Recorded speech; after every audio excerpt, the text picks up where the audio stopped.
There comes a moment, quiet, powerful, when a woman no longer chases, not because she's bitter, but because she remembers her worth. She stops explaining, stops proving, and instead, she becomes. This isn't about playing hard to get, it's about never needing to be caught in the first place. When you retreat with grace, when you reclaim your silence, something remarkable happens. The world starts to notice what it once took for granted. If you've ever felt unseen, if you've ever given too much and received too little, this is for you. Stay with me, because the transformation you're about to begin doesn't just make them miss you, it makes you unforgettable. 1. The power of absence. Attraction, the kind that lingers in the quiet corners of a person's mind, rarely arrives with noise. It doesn't announce itself in grand gestures or constant reminders. No, real attraction is quieter than that. It slips into their thoughts when the room is silent. It curls around their morning coffee, pressing like a fingerprint on the mug they hold. And often it begins with your absence. See, it's easy to be forgotten when you're always there, when you text first, when you reply instantly, when you show up even when they don't ask, especially when they don't ask. But the moment you stop doing that, the moment your energy pulls back without drama, without anger, just gracefully disappears, that's when everything changes. They'll notice the missing good morning. They'll notice the space where your name used to light up their phone. They won't admit it at first. They'll brush it off, tell themselves they're just busy, just tired. But still, they'll check their notifications a little more often. Still, they'll scroll back through old messages to see if they missed something. They didn't. But something's different now. You've stopped trying. And it's in that quiet that your presence starts to take up more room than it ever did when you were loud. Absence is not emptiness. It is presence felt in the negative space. It's the echo in the hallway where your voice used to live. It's the silence that makes them ache a little, because now they realize you were never background noise. You were melody. You don't need to slam doors or deliver speeches. You simply stop showing up for someone who forgot to value your presence. And in doing so, you teach them what presence really means. It's not about being physically near. It's about the impact you had, the energy you gave, the way you made them feel seen, understood, wanted, until you didn't. Absence, when done with quiet dignity, becomes the loudest language you'll ever speak. It doesn't beg. It doesn't chase. It just leaves behind a silence heavy enough to make them remember you, not for what you said, but for what they now miss. And what they miss is powerfully, unmistakably you. 2. A Stoic path, a feminine force. This isn't a story of revenge. It's not about making them suffer or watching them squirm in regret. No, this journey, the one you've quietly stepped onto, is far more sacred than that. It's about gathering the pieces of yourself that you handed over too quickly, too willingly.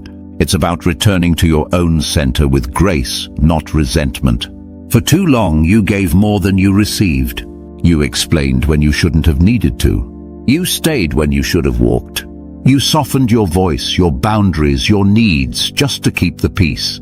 But peace that costs your self-worth is never truly peace, is it? This is where the philosophy of the Stoics meets the poetry of your womanhood. Because Stoicism isn't the absence of feeling, it's the art of choosing which feelings deserve your energy. It doesn't tell you to become cold. It tells you to become clear. When you move with certainty, when you respond instead of react, you rise above the emotional chaos they may have expected from you. They can no longer rattle you with silence. They can no longer pull you in with half-efforts and vague promises, because you've stopped waiting. You've started choosing. There's something beautifully unsettling about a woman who no longer plays the role they wrote for her. She's no longer predictable. She's no longer easy to reach. She listens more, speaks less, and when she does speak, it's with intention, not impulse. And that, strangely enough, is when they begin to crave her. Not just her presence, but her poise, her stillness, The way she now holds her own heart with both hands, refusing to offer it to anyone who hasn't earned the right to hold it. She is not angry. She is not bitter. She is simply becoming. A woman who understands that silence is strength, that boundaries are sacred, and that love without self-respect is not love at all. And in that transformation, she becomes magnetic. Not because she wants to be chaste, but because she's finally walking the Stoic path, not with coldness, but with a warmth so self-contained, it draws others in without ever lifting a finger. 3. Why they drift. They won't say it out loud, but one day the person who once couldn't get enough of you just stops reaching. The texts grow shorter, the conversations become shallow. You sense it in the pauses longer than before, in the way they forget the little things they used to notice, and you wonder what changed. But here's the quiet truth. Desire doesn't die in explosions. It withers in comfort, in predictability, in the kind of routine where there are no questions left to ask. When they know exactly when you'll respond, exactly how you'll react, exactly how available you'll be, you go from a mystery to a mirror, something that reflects back only what they've already seen. You didn't do anything wrong. You were kind, present, generous. But sometimes love isn't lost through mistakes. It's lost through monotony. They stop longing when there's nothing left to discover. When you hand them every part of you without asking them to earn a single inch, it's not your love that turned them away. It's that your love came too easily. And in human nature, we often fail to treasure what's always there, always giving, always saying yes. But growth, now that's a thunderstorm. That's the kind of energy that stirs the air, makes hearts race, pulls attention without asking. A woman who continues to evolve, who reads new books, explores new dreams, tends to her soul as if it were a garden. She doesn't have to chase anyone. Her presence speaks of movement, of layers. She is no longer someone to be kept. She is someone to be witnessed. So if they've drifted, let them. Don't cling, don't chase. Instead, turn inward. Ask yourself, where have I stopped growing? Where did I become so predictable even to myself? Because the version of you that once fit inside their world might not be the woman you're becoming. And that woman? She won't be forgotten. Because thunder doesn't ask for attention. It rolls in, and everyone feels it. 4. Emotional detachment.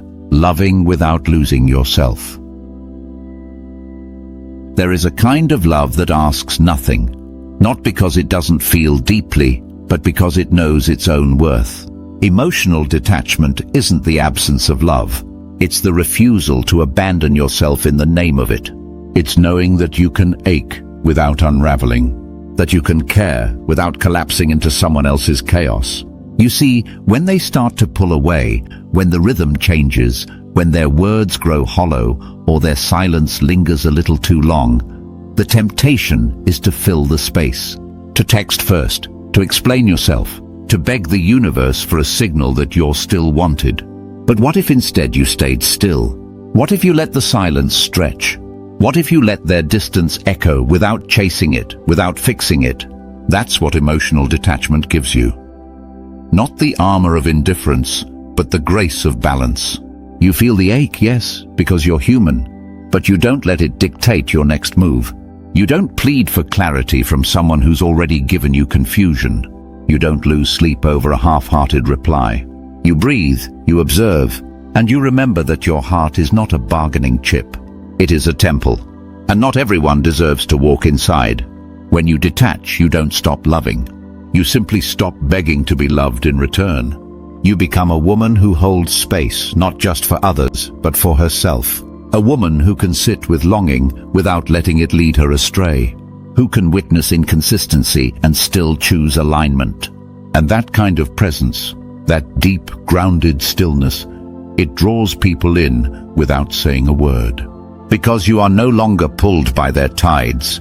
You are the shore, steady, sovereign, unmoved by the waves that used to toss you around.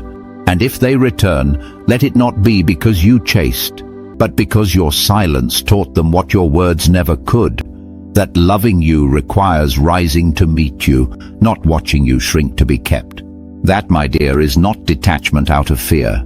It is devotion to yourself. 5. The mistakes that keep you stuck. You didn't mean to lose yourself. It started small.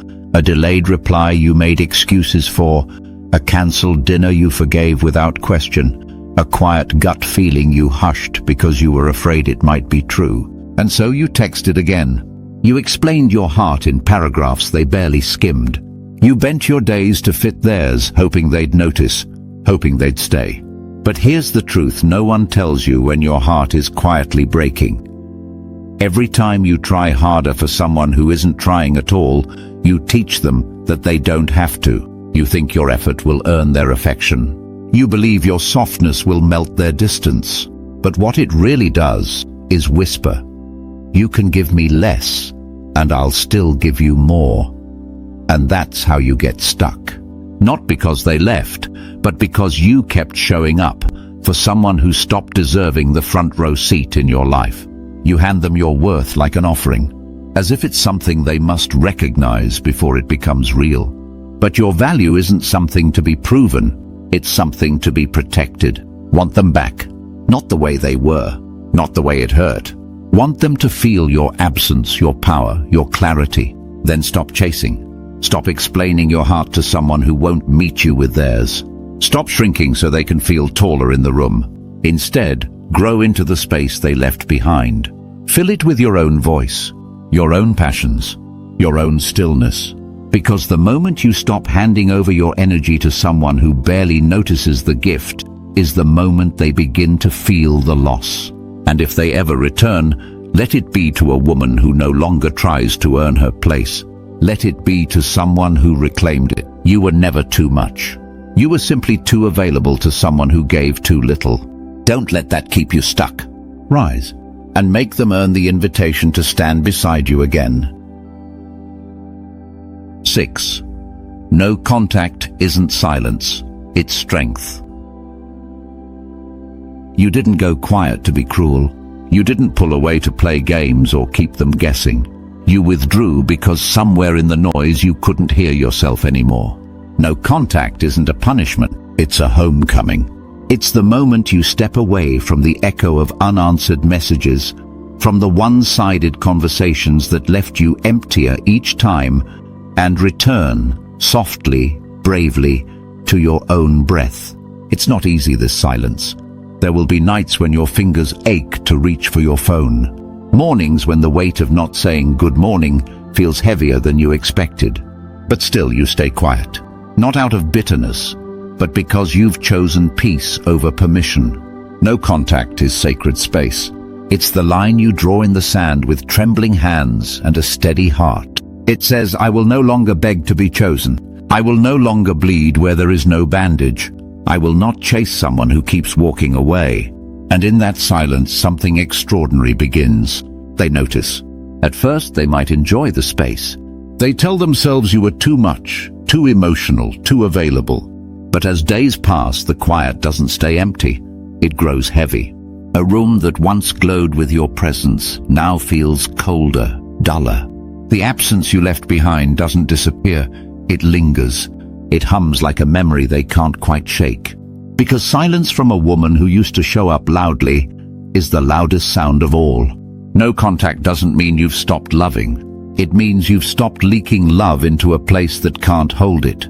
It means you're choosing your own healing over someone else's confusion. And when they finally notice the shift, when their curiosity turns into longing, they'll realize it wasn't just your voice they miss.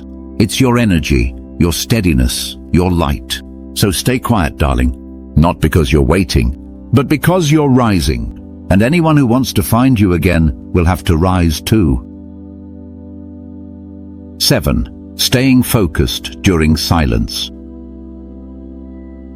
There will be moments, quiet, aching moments, when the silence feels too loud. When your heart races at every notification that isn't them.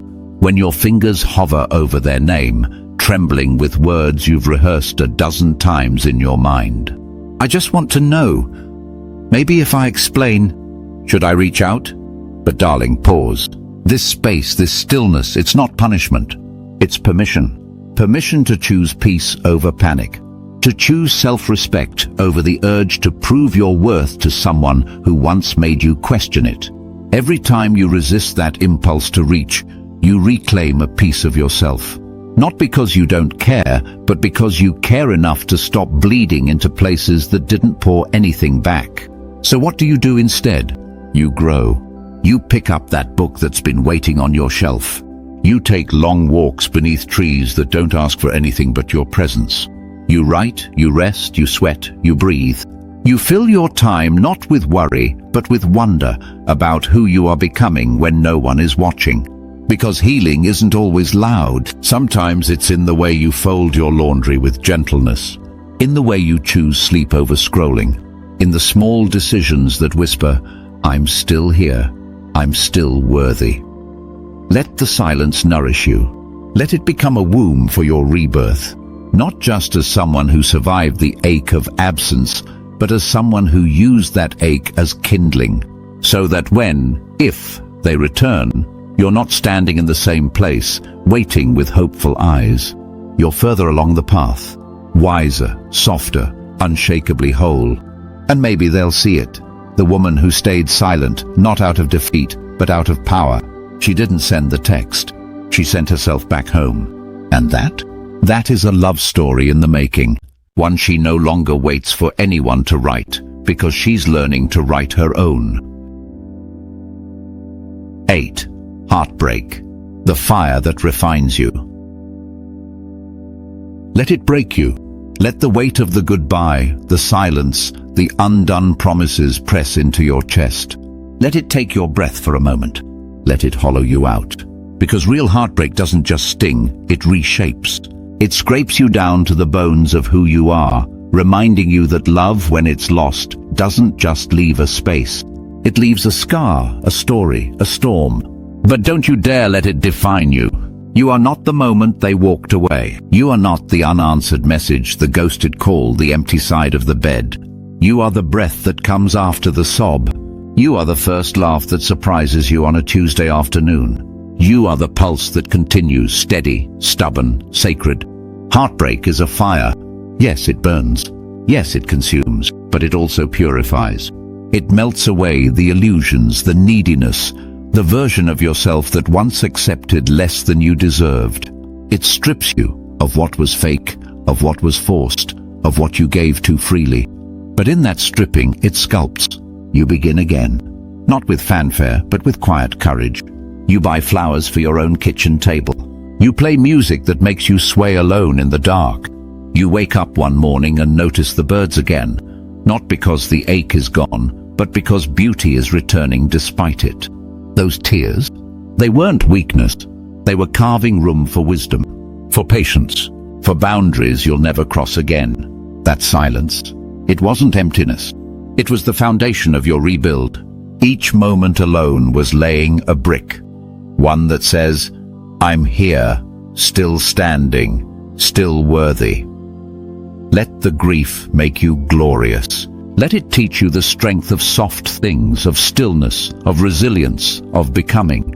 And one day, when the mirror shows you someone you barely recognize, stronger, sharper, softer in all the right ways, you'll whisper to yourself, thank God they left.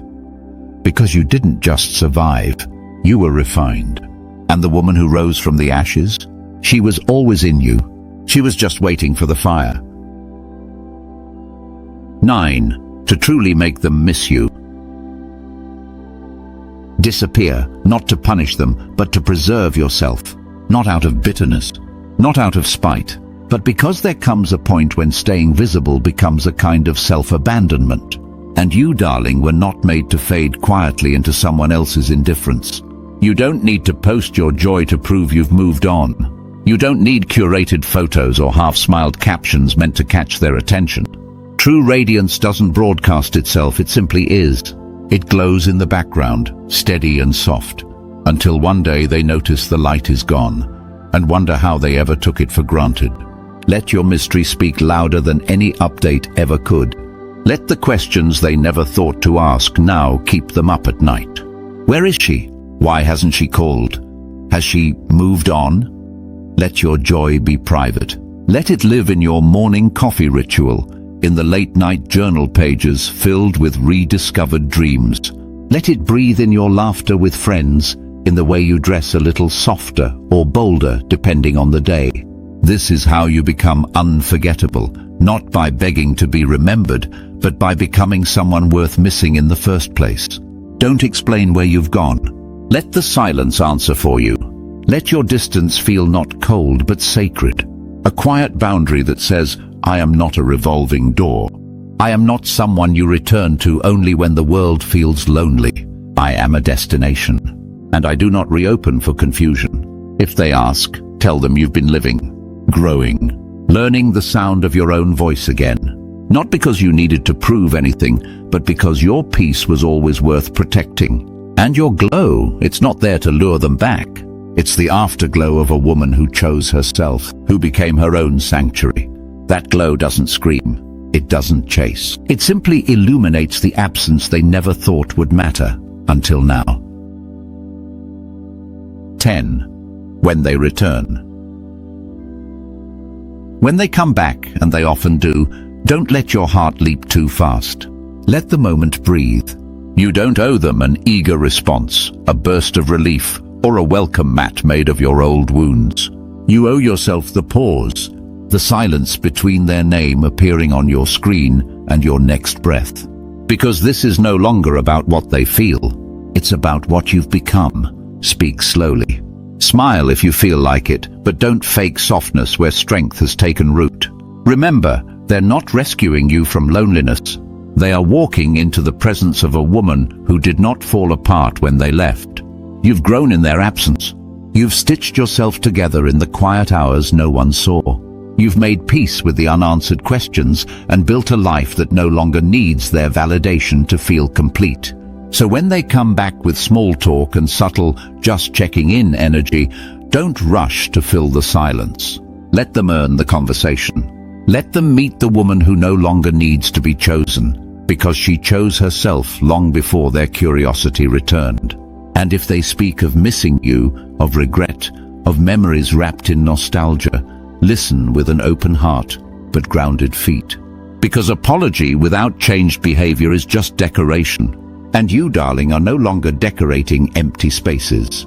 Set your boundaries like a woman who knows her worth. Speak with the kind of calm that comes from weathering storms and learning to dance in the rain. This isn't about bitterness. It's about clarity. You're not asking them to stay. You're simply making it clear that if they want to step back into your world, they must come with reverence, with effort, with respect for all the strength you cultivated while they were gone. Because this time, love doesn't get in by knocking. It gets in by rising to meet you. And if they can't rise, don't open the door, not out of anger, but out of love for the woman who waited for no one and became everything she needed on her own. 11. Setting boundaries, not walls. A boundary isn't a door slammed shut.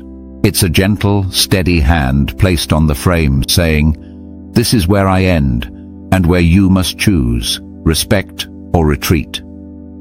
It's not rejection, it's direction, not a punishment for their past, but a blueprint for your future. You see, a woman who's been broken and rebuilt, quietly, fiercely, doesn't need to scream her worth. She lives it, in how she says no without apology, in how she says yes without losing herself, in how she walks away, not to hurt them, but to protect the peace she bled to earn. You don't need to explain your boundaries to make them palatable. You don't need to soften them so they'll stay. The right person will never ask you to choose between love and self-respect. They will know that both can and must exist side by side. So when someone tests your limits, when they cancel plans too often, or speak to you in tones that chip away at your confidence, or treat your heart like it's optional, don't flinch. Don't fold. Hold firm. Because if you move your lines for someone who never planned to meet them, you teach them that your love is flexible even when it's hurting you. And you've done that before, haven't you? Bent so much you almost disappeared. But not anymore. Now your boundaries are quiet poems. They don't shout. They don't blame. They say, I've done the work to love myself. If you'd like to be in my life, come with care. If they respect that, if they listen, if they rise, if they meet you where your dignity lives, then maybe, just maybe, they're worth the seat at your table. But if they push back, guilt you, call you too much or too cold, let them leave. You're not here to convince anyone of your value. You're here to honor it. Because a boundary isn't about building walls. It's about opening doors to the right people at the right time, under the right conditions. And most importantly, with the right version of you leading the way. 12. Final chapter. The return to you. You thought this story was about losing them, about the unanswered questions, the slow fade, the empty spaces where their presence used to be. But that was only the prologue. Because in the silence that followed, in the stillness they left behind, you didn't crumble. You cleared the rubble. You didn't lose them. You found yourself, and maybe that was the lesson all along. You stopped begging for clarity from someone who only offered confusion. You stopped shrinking to fit inside their world.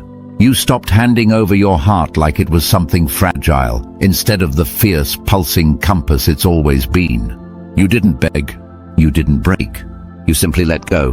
Not in a grand, cinematic goodbye, but in the quiet moments, when you chose peace over the urge to reach out, when you turned off your phone and turned inward instead, when you stopped hoping they'd return and started hoping you would. And you did. You came back to yourself with reverence, piece by piece, breath by breath, stronger, not harder, softer, not smaller. You became the version of you that no longer waits for permission to be whole. And now, if someone wants to walk beside you, they'll have to meet you where you've risen. Not at your lowest, not at your waiting place, but here, where your silence is strength, your solitude is sacred, and your self-worth is no longer negotiable. You've rewritten the ending, not with revenge but with rebirth, not with bitterness but with boundaries. And as you stand quietly in this new chapter, unshaken, unbothered, untethered, you'll realize something beautiful. You were never searching for them. You were always searching for you. And now that you've returned, the story can finally begin again, not with need, but with knowing. The return to you is the most important journey of all. Drop a comment below. I'm in control now. Because you are. And the world? It's about to feel your absence in the most unforgettable